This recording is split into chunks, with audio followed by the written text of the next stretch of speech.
Hey guys, I hope everyone's having a fantastic day. It's been a while. I've honestly just been trying to figure out the kind of approach that I want to have with this channel. I have so many ideas and I just don't know how to fit everything in. So for now, we're just gonna go with whatever I have on my heart at the moment. That being said, today we're gonna talk about why you might be the reason you don't have any friends. So to give a bit of a background story, when I was growing up, it was really easy for me to befriend people, but it wasn't really easy for me to keep them or keep genuine friendships. I was a people pleaser. I was a yes man. I was literally everybody's friend.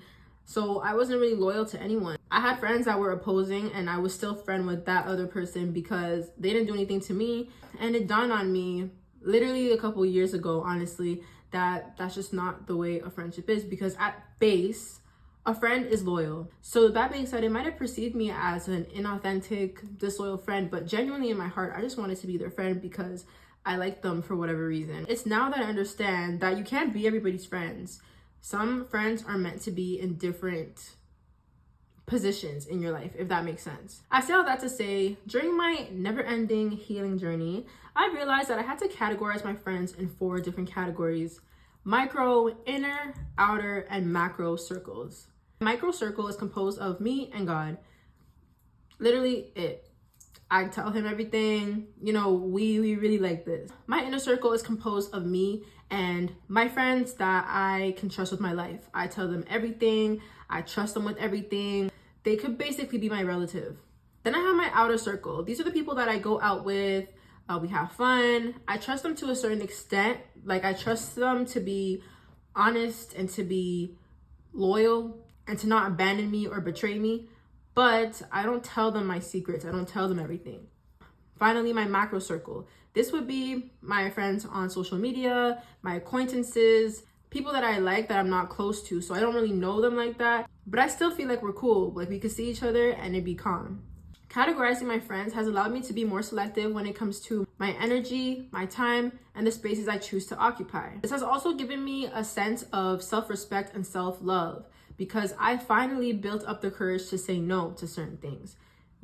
I'm able to discern who I can talk to about certain things and who I can not talk to about certain things. It saves a lot of drama from happening, because in the past, I could have avoided a lot of situations if I was able to discern who's in my inner circle and who's in my macro circle, for instance. We live in a day and age where a lot of people claim that, they don't need any friends, they don't need anybody, I'm a lone wolf and blah, blah, blah, blah. But I disagree. I feel like we were created to be in community. We are created to know people, to connect with people. This loner trend that's been happening just doesn't really resonate with me. Humans are multidimensional. You can't just connect with one person. I mean, yes, you can connect with one person, but that's only if you choose to. Ultimately, it's just about setting boundaries and knowing where to place them, because they are your inner, outer, or macro friends for a reason.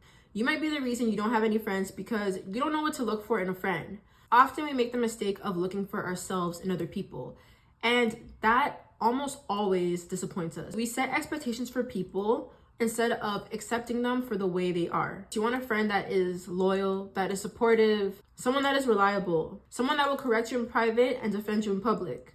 These values, among so many other things, are things that you want to look for at base in your friend. We have to realize, and I've only realized this myself recently, that you really just can't look for yourself in other people, because everybody is valuable in their own way. You connected with this person for a reason, whether it's for a season or for a lifetime. They are still valuable people and they are not like you, and that's literally fine. You will show up the way you do and you will be valuable to them, and you're just as valuable. You might be the reason you're self-sabotaging your friendships because you don't know how to be a good friend. I'm gonna be real, I haven't been the best friend sometimes.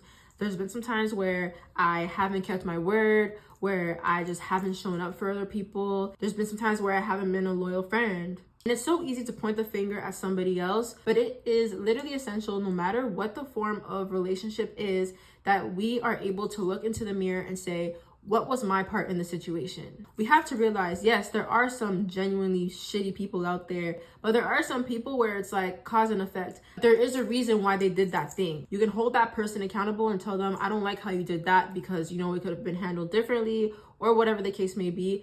But as long as there's some type of dialogue, I just feel like everybody is so quick to cut off people and ghost them these days. It's actually so disrespectful. Unless it's been talked about before, I feel like it's important to let the person know what they did before you just ghost them. They can react the way they choose to, but at least you did your due diligence and told them what they did wrong. You get what I'm saying? You might not have any friends because you don't know that these people are not your friends. Because there's a lot of people out there that are actually pretty wicked. It's just really important to be observant at all times. Be observant about how they talk, how they move around people. Be observant about how they act when they fall out with somebody. That will show you exactly how you need to proceed with them. Now, this might be a little bit controversial, but I personally do not see a problem with business or transactional relationships. A Google definition will state that it's like you're using the person for gain, and when one person isn't able to provide anymore, then you just discard them. But I disagree. In my opinion, I feel like transactional friendships are business friendships. You're both equally knowledgeable about a certain topic. You're both seeing each other as assets, and you are learning from each other and exchanging ideas. And that's just what it stays at. It doesn't get more personal than that. It's just business, and you're not mixing business and pleasure. So to sum up my entire video, there are more than enough people in this world for you to not have friends. You can have friends. You are at the center, and you create the world that you want. You will come across people and experiences, and it's up to you as a being to decide whether you will engage with these situations or not. You have complete control. So I just feel like stop with the excuses. You're not good by yourself. No one is. We're not meant to be living in isolation. Human beings are meant to be interactive. You don't have friends because you don't know how to organize your friends. You have no boundaries, and you don't know how to discern where to put each friend. You're sharing your secrets with your macro friends, and then you're wondering why your macro friends are sharing your secrets with the world. You look for yourself in friendships instead of accepting the person for the way that they are. You don't know how to be a friend.